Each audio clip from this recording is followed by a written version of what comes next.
Di sini ada pemaparan tentang ijazah. Ijazah yang bisa dijual belikan ternyata ada. Ini pemaparannya dari Pak Mahfud MD. Tolong disimak baik-baik supaya kita tidak gagap dan gugup, tidak gagal paham. Check it out. Coba ada orang pinter sekali tapi tidak punya ijazah. Tidak bisa. Kok golongan 3? Ijazahmu apa? Tidak punya ijazah, hanya SD aja saya tidak mampu sekolah terus bekerja. Meskipun dia punya kemampuan yang hebat, kerjanya bagus, bisa mengorganisir sebuah perusahaan, tidak ada ijazahnya, tidak dapat pangkat. Nah itu sistem sekolah, sehingga kalau gitu, kata Iwan Illich itu, udahlah hapus tuh. Sekolah itu tidak usah diadakan. Itu apa? Menciptakan kelas sosial, orang yang pintar di bawah, yang di atas sewenang-wenang. Sehingga setiap orang kemudian ketika reformasi itu, kalau dulu kan saya bilang tahun 96 itu saya mempelopori penggugatan terhadap ijazah-ijazah. Banyak polisi TNI yang gularnya banyak sekali, itu dari mana? Laporin. Nah tapi kalau sekarang nih, kalau ada polisi atau kalau ada intel ya, sekarang polisi udah baik-baik lah. Disiplin ilmu.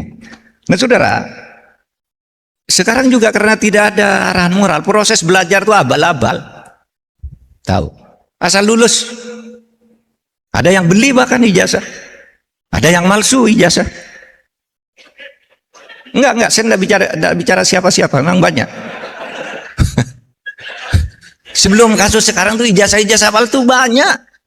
Saudara bayangkan di tahun 90-an menjelang reformasi itu, kalau generasi saya dan Pak Abbas dan yang lebih senior lagi itu pasti tahu. Waktu itu ada istilah 3 in 1.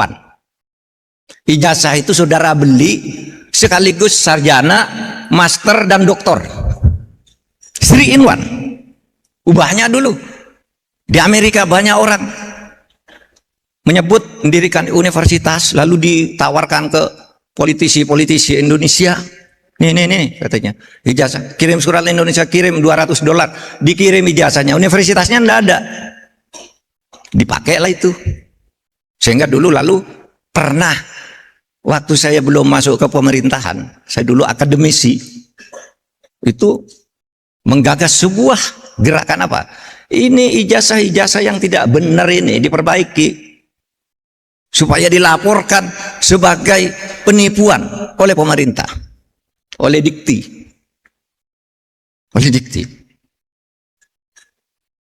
Karena itu, Anda mau beli master, beli apa? Apalagi kalau orang sudah menjadi pejabat, kalau tidak ada gelarnya itu kayak tidak pantas gitu lalu beli. Sehingga saya pernah ketemu Pak Yusuf Kala itu. Itu gimana tuh katanya? Saya datang ke suatu daerah, ada seorang ketua DPRD. Terus ketika diperkenalkan mau sambutan itu dia disebut doktor. Itu dulu teman sekolah tidak pernah sekolah doktor, sekolah SMA aja jelek. Kok tiba doktor gitu sudah jadi ketua DPRD? Dari mana? Nah waktu saya bikin gerakan di tahun 96 itu, saya datang ke Dikti, saya datang ke Menteri, Pak ini ijazah-ijazah yang merusak. Ijazah beli kayak gitu. Laporkan polisi. Pasal pidananya ada. Lapor ke polisi. Ternyata polisi juga banyak yang ijazahnya beli.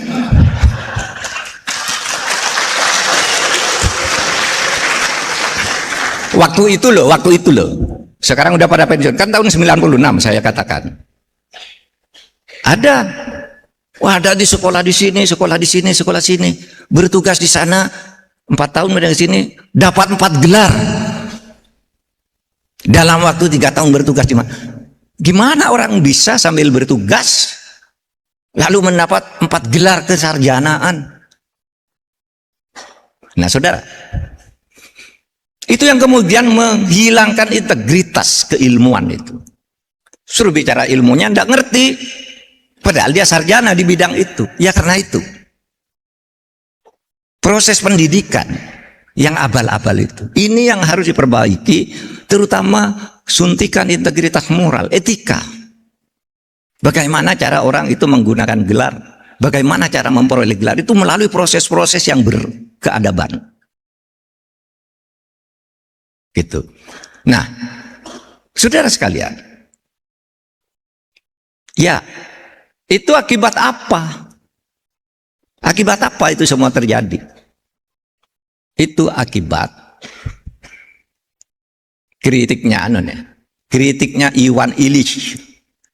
Iwan Illich itu menulis buku di tahun 71, udah lama.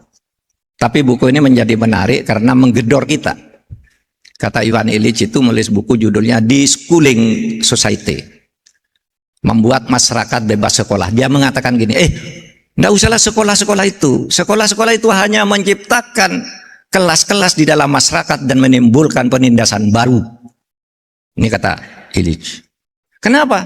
Sekarang itu di mana-mana orang mau menerima pejabat yang diukur ijazahnya bukan ilmunya.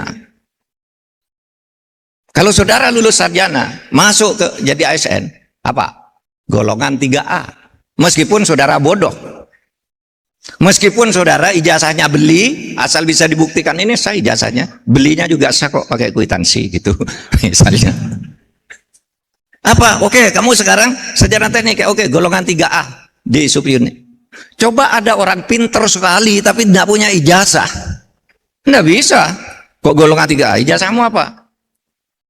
Tidak punya ijazah, hanya SD aja saya tidak mampu sekolah terus bekerja. Meskipun dia punya kemampuan yang hebat, kerjanya bagus, bisa mengorganisir sebuah perusahaan, tidak ada ijazahnya, tidak dapat pangkat. Nah itu sistem sekolah, sehingga kalau gitu, kata Iwan Illich itu, udahlah hapus tuh. Sekolah itu tidak usah diadakan. Itu apa? Menciptakan kelas sosial, orang yang pintar di bawah, yang di atas sewenang-wenang. Sehingga setiap orang kemudian ketika reformasi itu, kalau dulu kan saya bilang tahun 96 itu saya mempelopori penggugatan terhadap ijazah-ijazah. Banyak polisi TNI yang gularnya banyak sekali, itu dari mana? Laporin. Nah tapi kalau sekarang nih, kalau ada polisi atau kalau ada intel ya, sekarang polisi udah baik-baik lah. Saya akan bicara tahun 96. Ingat loh, 96. Dan itu banyak dokumen di media massa waktu itu tentang bagaimana ijazah itu sudah merusak kehidupan masyarakat. Dan perguruan tinggi kemudian cenderung abal-abal. Bahkan kemudian muncul universitas ruko, universitas tepi jalan. Yang ada universitas ini, lalu orang beli di situ, diwisuda di situ. Bahkan dulu saudara, dai yang terkenal itu menjadi pimpinan umroh, diangkat oleh sebuah travel umroh, lalu saya landing di Jakarta, saya akan support habis. Ya, saya akan, kalau perlu nanti kita himpun massa yang lainnya nanti. Ada itu grup WA-nya pengacara Silalahi. Coba masuk ajak mereka itu untuk langkah-langkah berikutnya ya. Adik saya masuk di sana sama Itoku, gitu. Jadi belakang hukum semua. Oke, thank you, itu aja closing statement. Maaf Bang QNC, sedikit agak menyimpang dari topik, tapi kita akan tetap nanti komunikasi ya Bang QNC ya, Mas ya, dari Solo ya. Di mood Bang. Nah. Saya Cilacap asli Pak. Saya dari Cilacap. Oh iya, saya lama di Cilacap. Oh ya? Oh. Nah, di Juanda, Jalan Juanda, dulu waktu di Holcim. Oh ya? Oh, berarti dulu ini ya di Semen ya? Semen Holcim ya? Ya. Ya. Oke. Jadi selama ini saya berkecimpung di dunia tambang, tapi atensi saya di dunia pendidikan karena memang keluarga juga begitu intens di dunia pendidikan itu begitu tinggi. Jadi saya hafal persis itu, masing-masingnya itu semua, gitu kira-kira. Iya. Bukan saya spesifik di. Jadi jangan melihat, tadi saya katakan jangan melihat sertifikasi mengenai kompetensi seseorang. Itu kira-kira. Oke, gitu aja saya kira closing statement kita sama-sama.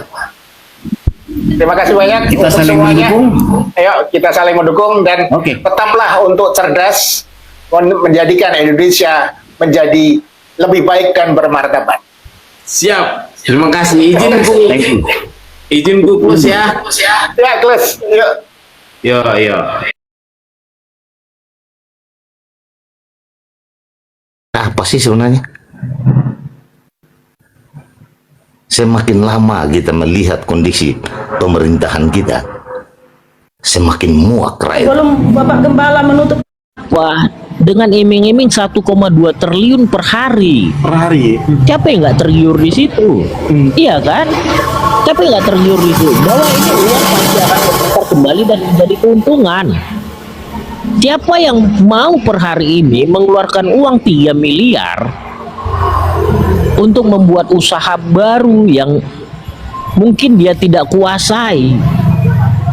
Tidak ada, kecuali ada garansi bahwa ini akan untung, dan pemerintah memberi jaminan bahwa uang Anda akan dibayarkan, Anda akan untung, kan begitu. Tapi apa yang coba saya ingin sampaikan seperti ini, pemerintah sepertinya sudah mulai kelabakan.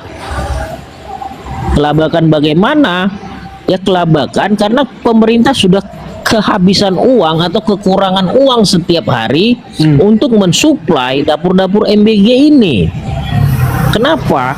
Karena hutang, Indonesia sudah tidak lagi leluasa untuk menarik hutang dari luar negeri. Dia rakyat gitu kan, dia rakyat. Harusnya Prabowo begini. Enggak, saya katakan saya netral nih. Kita katakan yang benar-benar, yang salah-salah. Kita selaku netral, apakah ucapan itu bisa dibenarkan? Kan enggak juga. Saya jawab sekarang Dias. Dengar ya. Apa konsekuensi kalau Tio salah bicara? Apa konsekuensi kalau Prabowo yang salah bicara? Apa konsekuensinya kalau Prabowo salah bicara? Terus apa konsekuensi kalau